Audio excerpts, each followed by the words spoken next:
नमस्ते दोस्तों, आज हम बात करने वाले हैं एक छोटी सी बोन के बारे में जो बहुत इम्पोर्टेंट है, क्लेविकल यानी कि कॉलर बोन। चलिए इसकी एनाटमी और मसल अटैचमेंट को सिंपल और इंटरेस्टिंग तरीके से समझते हैं। क्लेविकल एक एस शेप लॉन्ग बोन होती है जो sternum, chest bone and the scapula, shoulder blade की जो बोन होती है उसको कनेक्ट करती है। ये बोन दो पार्ट्स को कनेक्ट करती है, एक्सियल स्केलेटन को अपेंडिकुलर स्केलेटल के साथ में कनेक्ट करती है। इसकी वजह से हमारी आर्म्स बॉडी से बाहर मूव कर पाती हैं। ठीक है, क्लेविकल्स के अब दो एंड होते हैं, एक होता है मीडियल एंड और एक होता है लेटरल एंड। जो मीडियल एंड होता है उसको हम बोलते हैं स्टर्नल एंड। ये थोड़ा बल्की होता है और मेनिब्रम ऑफ स्टर्नल को कनेक्ट करता है, जिसको हम बोलते हैं स्टर्नोक्लेविकुलर जॉइंट।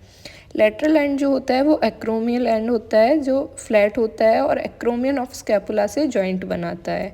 ठीक है, मीडियल 2/3 पार्ट होता है और लेटरल जो होता है हमारा 1/3 पार्ट होता है, जिसके पास दो सरफेसेस होती हैं और दो बॉर्डर्स होते हैं। दो सरफेसेस उसकी क्या है, superior surface and inferior surface, और दो बॉर्डर्स होते हैं उसके, anterior border and the posterior border. अब बात करते हैं 2/3 ऑफ द मीडियल एंड की। 2/3 ऑफ मीडियल एंड क्या होता है, क्वाड्रिलेटरल होता है, क्योंकि इसके पास चार सरफेसेस होती हैं, anterior surface, posterior surface, superior surface and inferior surface. अब क्लेविकल के हम सरफेसेस की बात कर लेते हैं। ठीक है, ये बात हो गई। अब हम इसके मसल अटैचमेंट की बात करते हैं। ठीक है, सबसे पहले मसल्स में हम बात करते हैं lateral 1/3 end of the clavicle के बारे में। ठीक है, जिसका एंटीरियर बॉर्डर जो होता है वहाँ से ओरिजिन होता है डेल्टॉइड मसल का, लेकिन जो पोस्टीरियर बॉर्डर होता है वहाँ पे ट्रिपीजियस मसल्स आके इंसर्ट होती है। फिर उसकी अगर सरफेस की अगर हम बात करें तो सुपीरियर सरफेस सबकुटेनियस होता है, आप उसको फील करके भी देख सकते हैं। इन्फीरियर सरफेस के पास एलिवेशन और रिज होती है। ठीक है, एलिवेशन के पास जो होता है वो कॉनॉइड ट्यूबरकल होता है और रिज जो होती है उसको हम बोलते हैं ट्रेपेजॉइड रिड।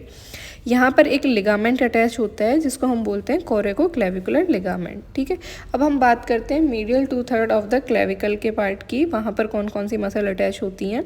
तो एंटीरियर सरफेस पे क्या होता है कि कॉन्वेक्स होता है, वो कॉन्वेक्स फॉरवर्ड होता है, वहाँ पर पेक्टोरलिस मेजर का ओरिजिन होता है, जिसको हम बोलते हैं clavicular head of the pectoralis major. ठीक है, सेकंड हम बात करते हैं पोस्टीरियर बॉर्डर पे, पोस्टीरियर सरफेस पे स्टर्नोहायोइड मसल अटैच होती है। ठीक है, सुपीरियर सरफेस पे क्या होता है, स्टर्नोक्लीडोमास्टोइड मसल्स, एससीएम मसल जो होती है उसका ओरिजिन होता है।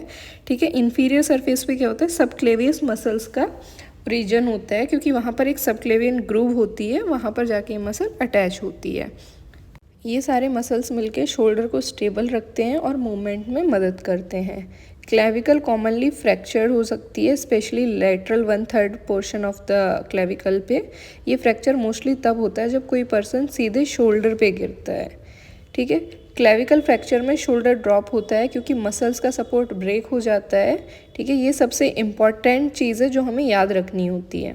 अगर आपको ये लेक्चर पसंद आया हो तो लाइक करें, शेयर करें और चैनल को सब्सक्राइब करना मत भूलना। कमेंट्स में बताएं नेक्स्ट टॉपिक कौन सा चाहिए, स्कैपुला, ह्यूमरस या कोई और मसल अटैचमेंट। मिलते हैं अगले वीडियो में, तब तक के लिए हैप्पी लर्निंग। Thank you.